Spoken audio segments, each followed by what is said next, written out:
ಎಲ್ರಿಗೂ ನಮಸ್ಕಾರ. ಸಖಿ fashions and vlogs ಚಾನಲ್ಸ್ಗೆ ಸ್ವಾಗತ.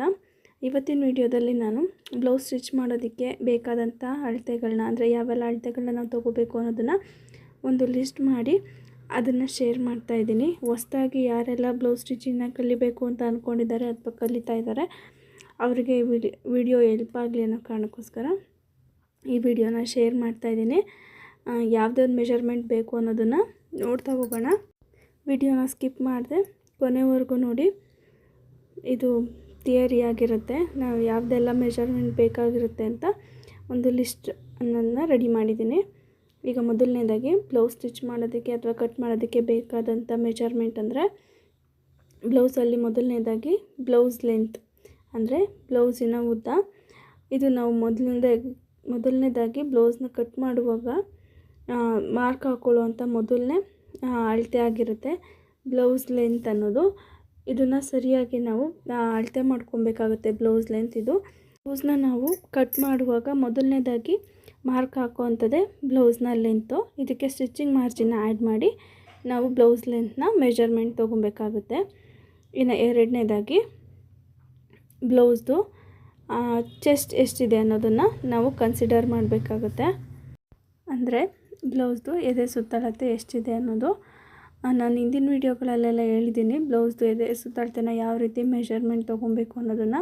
ನಾವು ಯಾವಾಗಲೂ ಬ್ಲೌಸ್ ಮೆಷರ್ಮೆಂಟ್ನ ಉಕ್ರಿಂಗ್ ಪಟ್ಟಿಯಲ್ಲಿರುತ್ತೆ ಆ ಕಡೆಯಿಂದ ನಾವು ಮೆಷರ್ಮೆಂಟ್ನ ತೊಗೊಬೇಕಾಗುತ್ತೆ, ಚೆಸ್ಟ್ ಎಷ್ಟಿದೆ ಅನ್ನೋದನ್ನು. ಇದಕ್ಕೂ ಕೂಡ ನಾವು ಸ್ಟಿಚಿಂಗ್ ಮಾರ್ಜಿನ್ನ ಆ್ಯಡ್ ಮಾಡಬೇಕು. ಈಗ ನೆಕ್ಸ್ಟು ಥರ್ಡ್ ಒನ್ ನೋಡ್ತಾ ಹೋಗೋಣ.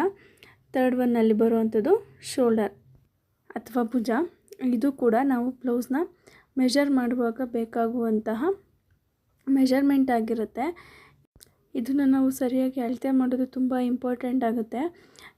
ನಾವು ಶೋಲ್ಡರ್ನ ಏನಾದರೂ ಸರಿಯಾಗಿ ಅಳತೆನ ತೊಗೊಂಡಿಲ್ಲ ಅಂದರೆ ಬ್ಲೌಸಲ್ಲಿ ಶೋಲ್ಡರ್ ಡ್ರಾಪ್ ಆಗುವಂಥ ಚಾನ್ಸಸ್ ಇರುತ್ತೆ. ಅದರಿಂದ ಭುಜ ಅನ್ನೋದು ಬ್ಲೌಸಲ್ಲಿ ನಾವೇನು ತೊಗೋತೀವಿ ಶೋಲ್ಡರ್, ಅದು ತುಂಬ ಇಂಪಾರ್ಟೆಂಟ್ ಆಗುತ್ತೆ.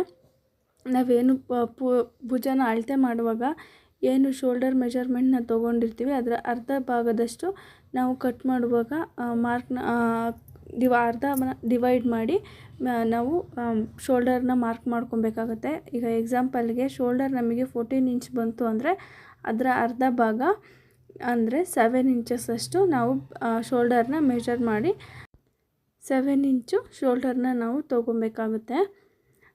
ಇನ್ನು ಫೋರ್ತ್ ಒನ್ನಲ್ಲಿ ಬರುವಂಥದ್ದು ಏನು ಬ್ಲೌಸಲ್ಲಿ ಆರ್ಮೋಲ್ ಆಗಿರುತ್ತೆ, ಅಂದರೆ ಕಂಕಳು ಭಾಗ. ಈ ಕಂಕಳು ಭಾಗನ ಮೆಷರ್ಮೆಂಟ್ ಮಾಡೋದು ಯಾವ ರೀತಿ ಅನ್ನೋದನ್ನು ನಾನು ಈಗಾಗಲೇ ನನ್ನ ವೀಡಿಯೋಗಳಲ್ಲಿ ಶೇರ್ ಮಾಡಿದ್ದೀನಿ. ಇಂಟ್ರೆಸ್ಟ್ ಇದ್ದರೂ ಅಥವಾ ಅವಶ್ಯಕತೆ ಇದ್ದರೂ ಹೋಗಿ ಚೆಕ್ ಮಾಡಿ. ಇದು ಕೂಡ ನಾವು ಬ್ಲೌಸ್ನ ಕಟ್ ಮಾಡುವಾಗ ಸರಿಯಾಗಿ ತೊಗೊಳ್ಳೋ ಅಂಥದ್ದು ತುಂಬ ಇಂಪಾರ್ಟೆಂಟ್ ಆಗುತ್ತೆ. ಇಲ್ಲಾಂದರೆ ಬ್ಲೌಸಲ್ಲಿ ಕಂಕಳು ಭಾಗ ಲೂಸ್ ಆಗೋದು ಇಲ್ಲ ಟೈಟ್ ಆಗೋದು, ಕುಪ್ಪೆ ಬರುವಂಥ ಚಾನ್ಸಸ್ ಇರುತ್ತೆ. ಅದಕ್ಕೋಸ್ಕರ ಇನ್ನು ಫಿಫ್ತ್ ಒನ್ ಬಂದುಬಿಟ್ಟು ಬ್ಲೌಸ್ ಕಟ್ ಮಾಡುವಾಗ ನಮಗೆ ಬೇಕಾದಂಥ ಮೆಷರ್ಮೆಂಟ್ ಅಂದರೆ ಬ್ಯಾಕ್ ಡೀಪ್ ಎಷ್ಟಿದೆ ಅನ್ನೋದು. ಅಂದರೆ ಬ್ಯಾಕಲ್ಲಿ ಏನು ಹಿಂಭಾಗದ ಕುತ್ತಿಗೆಯ ಉದ್ದ ಅಂತಾರಲ್ವ ಕನ್ನಡದಲ್ಲಿ, ಅದು ಬ್ಯಾಕ್ ಡೀಪ್ನು ಕೂಡ ಏನು ಅವರು ಮೆಷರ್ಮೆಂಟ್ ಬ್ಲೌಸ್ ಏನು ಕೊಟ್ಟಿರ್ತಾರೆ ಅದೆಷ್ಟಿರುತ್ತೆ ಅಂತ ನೋಡಿ ಅದನ್ನು ನಾವು ತೊಗೊಬೇಕಾಗುತ್ತೆ. ಬ್ಯಾಕ್ ಡೀಪ್ ಕೂಡ ನಾವು ಕಟ್ ಮಾಡುವಾಗ ನಮಗೆ ಬೇಕಾಗುವಂಥ ಮೆಷರ್ಮೆಂಟ್ ಆಗಿರುತ್ತೆ. ಇನ್ನು ಸಿಕ್ಸ್ತ್ ಒನ್ ನೋಡ್ತಾ ಬಂದರೆ ಬ್ಯಾಕ್ ಡೀಪ್ ಆದಮೇಲೆ ಬರುವಂಥದ್ದು ಫ್ರಂಟ್ ಡೀಪ್. ಇದು ಫ್ರಂಟ್ ಕಟ್ ಮಾಡುವಾಗ ಬೇಕಾಗುತ್ತೆ. ಬ್ಯಾಕ್ ಡೀಪ್ ಅನ್ನೋದು ಬ್ಯಾಕ್ನ ನಾವೇನು ಕಟ್ ಮಾಡ್ತೀವಿ ಆವಾಗ ಬೇಕಾಗುತ್ತೆ. ಫ್ರಂಟ್ ಡೀಪ್ ಅನ್ನೋದು ನಾವೇನು ಬ್ಲೌಸ್ದು ಮುಂಭಾಗನ ಕಟ್ ಮಾಡ್ತೀವಿ ಆವಾಗ ಬೇಕಾಗುವಂಥ ಮೆಷರ್ಮೆಂಟ್ ಆಗಿರುತ್ತೆ. ಇವೆರಡನ್ನೂ ಕೂಡ ನಾವು ಸರಿಯಾಗಿ ಅಳತೆನ ತೊಗೊಬೇಕಾಗುತ್ತೆ.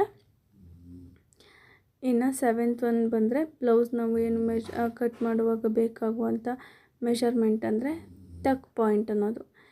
ಇದು ಟಕ್ ಪಾಯಿಂಟ್ ಏನಪ್ಪ ಅಂದರೆ ಬ್ಲೌಸಲ್ಲಿ ಮುಂಭಾಗದಲ್ಲಿ ನಾವೇನಾದರೂ 4 ಟಕ್ಸ್ ಬ್ಲೌಸ್ನ ಸ್ಟಿಚ್ ಮಾಡ್ತಾ ಇದ್ದೀವಿ ಅಂದರೆ ಆ 4 ಟಕ್ಸ್ ಬ್ಲೌಸಲ್ಲಿ ಬರುವಂಥ ಮಧ್ಯದಲ್ಲಿ ನಾವೇನು ಟಕ್ಸ್ನ ಹಿಡಿತೀವಿ ಅದಕ್ಕೆ ಮಾಡ್ಕೊಳ್ಳೋವಂಥ ಟಕ್ ಪಾಯಿಂಟ್ ಆಗಿರುತ್ತೆ. ನಾವೇನು ಮೇಲ್ಗಡೆಯಿಂದ ಅಳತೆನ ತೊಗೋತೀವಿ ಟಕ್ ಪಾಯಿಂಟ್ನ, ಅದಕ್ಕೆ 1/2 ಇಂಚ್ ಎಕ್ಸ್ಟ್ರಾನ ಸೇರಿಸಿ ನಾವು ಟಕ್ ಪಾಯಿಂಟ್ನ ಅಳತೆನ ತೊಗೊಬೇಕಾಗುತ್ತೆ. ಯಾಕೆಂದರೆ ಮೇಲೆ 1/2 ಇಂಚಷ್ಟು ಶೋಲ್ಡರ್ನ ಜಾಯಿಂಟ್ ಮಾಡಿದಾಗ ಆಮೇಲೆ 1/2 ಇಂಚ್ ಕಡಿಮೆ ಆಗಿ ಟಕ್ ಪಾಯಿಂಟ್ ಎಷ್ಟಿರುತ್ತೆ ಅಷ್ಟಕ್ಕೆ ಸರಿಯಾಗಿ ನಮಗೆ ನಾವೇನು ಸ್ಟಿಚ್ ಮಾಡುವಾಗ ಸರಿಯಾಗುತ್ತೆ ಅದು. ಇದು ಟಕ್ ಪಾಯಿಂಟು. ಇನ್ನು 8 ಬೇಕಾಗೋದು ಏನು ಸ್ಲೀವ್ಸಲ್ಲಿ. ಇನ್ನು ಇಷ್ಟು ಬಾಡಿ ಪಾರ್ಟ್ ಆದರೆ ಈಗ 8 ಸ್ಲೀವ್ಸ್ ಬರುತ್ತೆ. ಸ್ಲೀವ್ಸಲ್ಲಿ ಸ್ಲೀವ್ಸ್ ಲೆಂತು ಅಂದರೆ ತೋಳಿನ ಉದ್ದ ಎಷ್ಟಿದೆ ಅನ್ನೋದು ಬ್ಲೌಸ್ನ ಕಟ್ ಮಾಡುವಾಗ ಕೂಡ ಬೇಕಾಗುತ್ತೆ. ತೋಳು ಎಷ್ಟು ಉದ್ದ ಅನ್ನೋದು ಇದೆ ಅನ್ನೋದು ನಾವು ಮೆಜರ್ಮೆಂಟ್ನ ತೊಗೊಬೇಕಾಗುತ್ತೆ. ಇನ್ನು ಮತ್ತು ಸ್ಲೀವ್ಸ್ದು ಲೆಂತ್ ಆದಮೇಲೆ ಸ್ಲೀವ್ಸ್ದು ವಿಡ್ತ್ ಎಷ್ಟಿದೆ ಅನ್ನೋದು, ಇದು ಕೂಡ ಏನು ನಾವು ತೋಳನ್ನು ಕಟ್ ಮಾಡ್ತೀವಿ ಆವಾಗ ಬೇಕಾಗುವಂತಹ ಮೆಜರ್ಮೆಂಟ್ ಆಗಿರುತ್ತೆ. ಸ್ಲೀವ್ಸ್ ವಿಡ್ತ್ ಅಂದರೆ ಏನು ಕಂಕ್ಲ ಹತ್ರ ನಾವು ತೋಳಿನ ಅಗಲ ಅಂತ ತೊಗೋತೀವಲ್ವ ಅದಾಗಿರುತ್ತೆ. ಇದನ್ನು ಕೂಡ ನಾವು ಸರಿಯಾಗಿ ಮೆಜರ್ಮೆಂಟ್ನ ತೊಗೊಂಡು ಸ್ಲೀವ್ಸ್ ಕಟ್ಟಿಂಗಲ್ಲಿ ಈ ಅಳತೆನ ಆ್ಯಡ್ ಆನ್ ಮಾಡ್ಕೊತಾ ನಾವು ಸ್ಲೀವ್ಸ್ನ ಕಟ್ ಮಾಡ್ಬೋದು.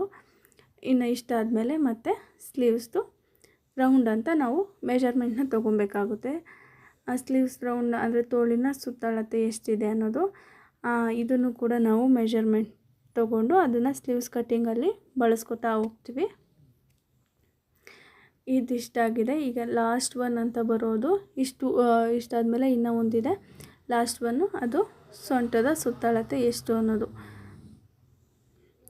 ಏನು ವೇಸ್ಟ್ ಅಂತ ಏನು ಹೇಳ್ತೀವಿ ಅದು ಸೊಂಟದ ಸುತ್ತಳತೆ. ಅದು ಕೂಡ ನಮಗೆ ಬ್ಲೌಸ್ನ ಕಟ್ ಮಾಡುವಾಗ ಬೇಕಾಗುವಂಥ ಮೆಜರ್ಮೆಂಟ್ ಆಗಿರುತ್ತೆ. ಇದಿಷ್ಟು ನಾವೇನು ಬ್ಲೌಸ್ನ ಕಟ್ ಮಾಡುವಾಗ ಬೇಕಾಗುವಂತಹ ಮೆಜರ್ಮೆಂಟ್ ಆಗಿರುತ್ತೆ. ಇಷ್ಟನ್ನು ನಾವು ಬ್ಲೌಸಲ್ಲಿ ಅಳತೆನ ತೊಗೊಬೇಕು ಅಥವಾ ಬಾಡಿಯಲ್ಲೂ ಅಳತೆನ ತೊಗೊಬೋದು. ಇದಕ್ಕೆಲ್ಲ ನಾವು ಎಷ್ಟು ಸ್ಟಿಚಿಂಗ್ ಮಾರ್ಜಿನ ಆ್ಯಡ್ ಮಾಡಬೇಕು ಅನ್ನೋದನ್ನು ನಾನು ಈಗಾಗಲೇ ನನ್ನ ವೀಡಿಯೋಗಳಲ್ಲಿ ಶೇರ್ ಮಾಡಿದ್ದೀನಿ. ಬೇಕಿದ್ದವರು ಒಂದು ಸಲ ಚೆಕ್ ಮಾಡಿ. ಇದನ್ನು ಬೇಕಾದರೆ ನೀವು ಸ್ಕ್ರೀನ್ಶಾಟ್ನ ಕೂಡ ತೆಗೆದು ಇಟ್ಕೊಬೋದು. ನೀವು ಹೊಸ್ದಾಗಿ ಏನಾದ್ರು ಸ್ಟಿಚ್ ಮಾಡ್ತಾಯಿದ್ದೀರಾ ಅಥವಾ ಬ್ಲೌಸ್ ಸ್ಟಿಚಿಂಗ್ ಕಲಿತಾ ಇದ್ದೀರಾ ಅಂದವರು ಇದನ್ನು ಸ್ಕ್ರೀನ್ಶಾಟ್ ತೆಗೆದು ಇಟ್ಕೊಂಡು ನೀವು ಏನು ಕಟ್ ಮಾಡುವಾಗ ಇದನ್ನು ಪಕ್ಕದಲ್ಲಿ ಇಟ್ಕೊಂಡು ಕೂಡ ಕಟ್ ಮಾಡ್ಬೋದು. ಹೆಲ್ಪ್ ಆಗುತ್ತೆ. ನಾವು ಯಾವ್ಯಾವ್ದು ಮೆಜರ್ಮೆಂಟ್ ತೊಗೊಳ್ಳೋದು ಅನ್ನೋ ಕನ್ಫ್ಯೂಷನ್ ಇದ್ದವ್ರಿಗೆ ಈ ವಿಡಿಯೋ ಹೆಲ್ಪ್ ಆಗುತ್ತೆ. ಇಷ್ಟು ನಮ್ಮ ತಲೆಯಲ್ಲಿದ್ದರೆ ನಾವು ಆ ಬ್ಲೌಸ್ನ ಆರಾಮಾಗಿ ಕಟ್ ಮಾಡ್ಕೊಬೋದು. ಇದ್ರ ಜೊತೆಗೆ ಸ್ಟಿಚಿಂಗ್ ಮಾರ್ಜಿನ್ ಕೂಡ ಆ್ಯಡ್ ಮಾಡಿಕೊಂಡು ನಾವು ಬ್ಲೌಸ್ನ ಕಟ್ ಮಾಡ್ಬೋದಾಗಿರುತ್ತೆ. ಇಷ್ಟು ಇವತ್ತಿನ ವಿಡಿಯೋ. ಈ ವಿಡಿಯೋ ನಿಮಗೆ ಇಷ್ಟ ಆದರೆ ವಿಡಿಯೋನ ಲೈಕ್ ಮಾಡಿ, ನನ್ನ ಚಾನಲ್ನ ಸಬ್ಸ್ಕ್ರೈಬ್ ಮಾಡಿ ಮತ್ತು ಸಪೋರ್ಟ್ ಮಾಡಿ. Thank you.